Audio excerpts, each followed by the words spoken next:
आहे, दुसरीकडे चौकशीला वेग आलेला आहे। सध्या त्या ठिकाणची काय परिस्थिती आहे? सैफ अली खानच्या घरातले जे कर्मचारी आहेत त्यांना पोलिसांनी ताब्यात घेतलंय की घरातच चौकशी सुरू आहे? घरच्यांकडून काय तपास सुरू आहे या संदर्भात काय माहिती आहे? सेजल, पोलिसांनी घरातल्या सर्व कर्मचाऱ्यांना आहे ते ताब्यात घेतलेलं आहे आणि त्यांना आता ते चौकीत घेऊन गेलेलं आहे। त्यांचे फोन देखील ताब्यात घेतलेले आहेत। पण सेजल, एक महत्त्वाचा प्रश्न उपस्थित होतो की ही जी बिल्डिंग आपण या ठिकाणी बघू शकतो ती उंच इमारत आहे आणि 12व्या मजल्यावरती सैफ अली खान राहतो। जर का पाहायला गेलं तर या बिल्डिंगला संपूर्ण सुरक्षा जाळ्या देखील लावण्यात आलेल्या आहेत। मात्र आता हा मोठा प्रश्न सेजल उपस्थित राहतो की चोर नेमका या इमारतीमध्ये शिरला कसा? सिक्युरिटी गार्ड नेमके तिथे तेव्हा कुठे होते? आता सर्व ही चौकशी जी आहे ते पोलीस स्थानिकांशी करत आहेत, सिक्युरिटी गार्डची देखील चौकशी करत आहेत की नेमकं काय झालं। इतकी मोठी इमारत आहे, खूप उच्चभ्रू लोक या इमारतीमध्ये राहतात आणि काल रात्री जो चोर होता तो कसा काय शिरला? त्याला कोणाची मदत होती का इमारतीमध्ये शिरण्यासाठी? सैफ अली खानच्या रूम पर्यंत जाण्यासाठी त्याला कोणाची मदत झाली का? या अनुषंगाने देखील सेजल आता पोलीस चौकशी करत आहेत। कारण ही इमारत जर का पाहिली तर खूप उंच इमारत आहे आणि 12व्या मजल्यावरती सैफ अली खान राहतोय। तर 12व्या मजल्यापर्यंत चोर जाईपर्यंत सिक्युरिटी गार्ड नेमकं काय करत होते? तर नक्कीच यामध्ये काही घोळ आहे का? संशय कोणावरती घेतला जाणार तर हे पाहणं महत्त्वाचं ठरणार आहे। पोलीस स्थानिकांची देखील जे इमारतीमध्ये लोक राहत आहेत त्यांची देखील चौकशी करत आहेत। कारण जर का पाहायला गेलं तर एकटा चोर होता, एक चोर होता आणि तो इमारतीमध्ये शिरला, 12व्या मजल्यापर्यंत पोहोचला।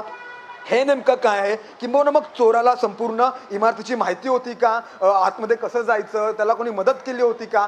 किंबहुना मग चोर हा याच इमारतीमध्ये कुठेतरी काम करत होता का? सफाई कर्मचारी होता का? या संपूर्ण अनुषंगाने सेजल आता पोलीस या सर्व घटनेचा तपास करत आहेत। कारण जर का पाहायला गेलं तर या इमारतीमध्ये सहजासहजी शिरणं शक्य नाही आहे। कारण या इमारतीच्या प्रत्येक फ्लोअरला सेफ्टी जाळी जी आहे ती लावण्यात आलेली आहे आणि 12व्या मजल्यावरती सैफ अली खानचं घर आहे। तर 12व्या मजल्यापर्यंत चोर पोहोचला कसा? आता या सर्व घटनेचा तपास जो आहे तो पोलीस करत आहेत। त्यामुळे त्यांच्या घरातल्या कर्मचाऱ्यांना, खरं म्हणजे सैफ अली खानच्या घरातल्या कर्मचाऱ्यांवर ते कुठेतरी संशयाची सुई फिरते। कारण एक चोर 12व्या मजल्यापर्यंत कसं काय पोहोचला? सैफ अली खानच्या घरामध्ये कसं काय पोहोचला? आणि त्याचमुळे कुठेतरी पोलिसांनी सेजल त्यांच्या घरातल्या कर्मचाऱ्यांना ताब्यात घेतलेला आहे। त्यांचे फोन देखील ताब्यात घेतलेले आहेत आणि त्याच्या फोनचे सर्व डिटेल्स हे देखील पोलीस आता तपासत आहेत। सेजल, निश्चितच सूरज पुन्हा एकदा तुझ्याकडे येणारच आहे। मात्र त्याआधी आपण एक महत्त्वाची अपडेट घेऊयात, ग्राफिकच्या माध्यमातून सविस्तर माहिती जाणून घेऊयात। आपण पाहतोय सैफ आणि करीनाच्या घरात शिरलेल्या चोराकडून चाकूने हल्ला करण्यात आला असल्याचं कळतंय। सैफवरती हा हल्ला नेमका कसा झाला हे आपण बघतोय। सैफवर चोराने 6 वेळा चाकूने वार केले असल्याचं कळतंय। 1-2 नव्हे, तब्बल 6 वार सैफच्या मानेवरती आणि हातावर सुद्धा वार झाले असल्याचं सध्या तरी कळतंय।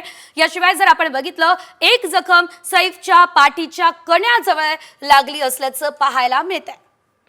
सैफच्या मानेला 10 सेंटीमीटरची जखम झाली असल्याचं सध्या कळतंय आणि सैफ अली खानला मध्यरात्री 3:30च्या सुमारास लीलावती रुग्णालयामध्ये दाखल करण्यात आलं, लीलावती रुग्णालयामध्ये आणण्यात आलं। सैफच्या शरीरावर एकूण 6 जखमा आणि त्यातल्या 2 जखमा या खोलवर गेल्या असल्याचं देखील आपल्याला पाहायला मिळतंय। न्यूरोसर्जन नितीन डांगे यांच्याकडून सैफवरती सध्या सर्जरी सुरू असल्याचं आपल्याला पाहायला मिळतंय। अतिशय मोठी बातमी सध्या ही आपल्याला म्हणावी लागेल, कारण कॉस्मेटिक सर्जन लीना जैन आणि भूलतज्ञ निशा गांधी देखील या ठिकाणी उपस्थित आहे। करीना कपूर आणि तिची मुलं मात्र अर्थातच तैमूर आणि जेह हे सुरक्षित असल्याचं आपल्याला पाहायला मिळत आहे। सध्या जर आपण बघितलं तर मुंबईची सुरक्षा वाऱ्यावर आहे असंच म्हणावं लागेल। असं मी का म्हणतेय, कारण बाबा सिद्दगी यांची हत्या देखील वांद्रे याच ठिकाणी झाली। सलमान खानला वारंवार धमकी दिली जातीये, उघड धमकी दिली जातीये असं म्हटलं तरी वावगं ठरणार नाही। शाहरुख खानला सुद्धा धमकी देण्यात आली असल्याचं आपण पाहिलं होतं आणि हे प्रकरण काही फार जुनं नाहीये। घोसाळकरांच्या मुलाची हत्या सुद्धा मुंबईमध्येच झालेली आहे, तीही फेसबुक लाईव्ह करत घोसाळकरांच्या मुलाची हत्या झाली। राष्ट्रवादी अजित पवार गटाच्या नेत्याची हत्या सुद्धा मुंबईमध्ये करण्यात आली। त्यामुळे मुंबईमध्ये गेल्या साधारणतः 6 महिन्यांमध्ये अनेक धमक्या आणि अनेक हत्यांचे प्रकरण जे आहे ते समोर आलेले आहेत।